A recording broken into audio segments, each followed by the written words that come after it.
लालची सेठ व हनुमान जी। एक गरीब ब्राह्मण था। उसको अपनी कन्या का विवाह करना था। उसने विचार किया कि कथा करने से कुछ पैसा आ जाएगा तो काम चल जाएगा।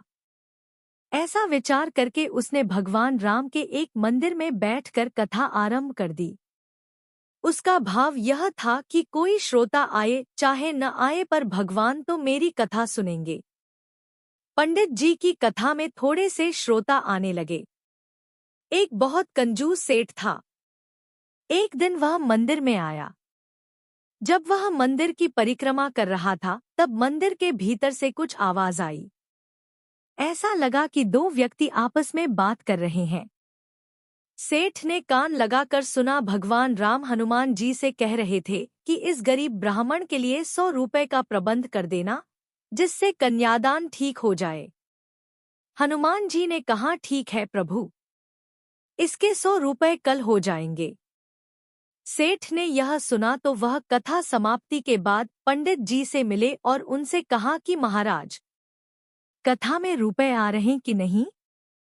पंडित जी बोले, श्रोता बहुत कम आते हैं तो रुपए कैसे आएंगे?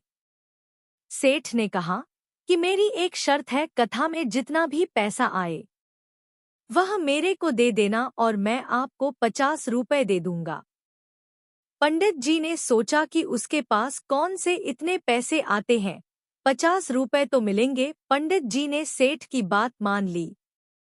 उन दिनों 50 रुपए बहुत बड़ा धन होता था। इधर सेठ की नियत थी कि भगवान की आज्ञा का पालन करने हेतु हनुमान जी 100 रुपए पंडित जी को जरूर देंगे। मुझे सीधे सीधे 50 रुपए का फायदा हो रहा है। जो लोभी आदमी होते हैं वे पैसे के बारे में ही सोचते हैं। सेठ ने भगवान जी की बातें सुनकर भी भक्ति की ओर ध्यान नहीं दिया बल्कि पैसे की ओरत आकर्षित हो गए। अब सेठ जी कथा के उपरांत पंडित जी के पास गए और उनसे कहने लगे कि कितना रुपया आया है।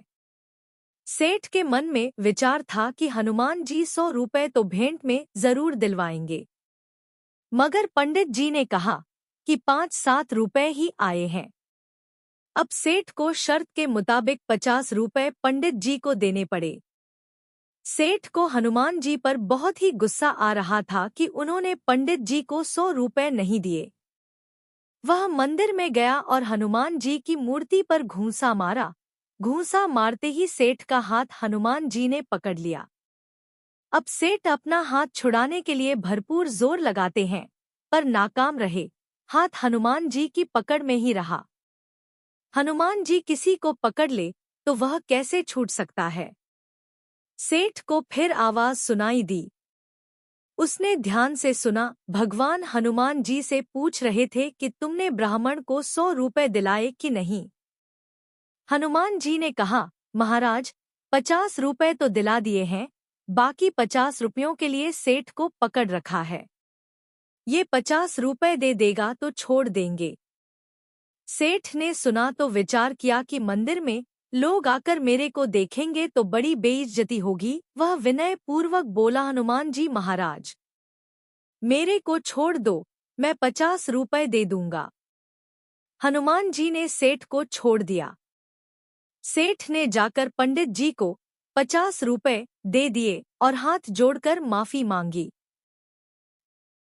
जय जय श्री राम। हर हर महादेव।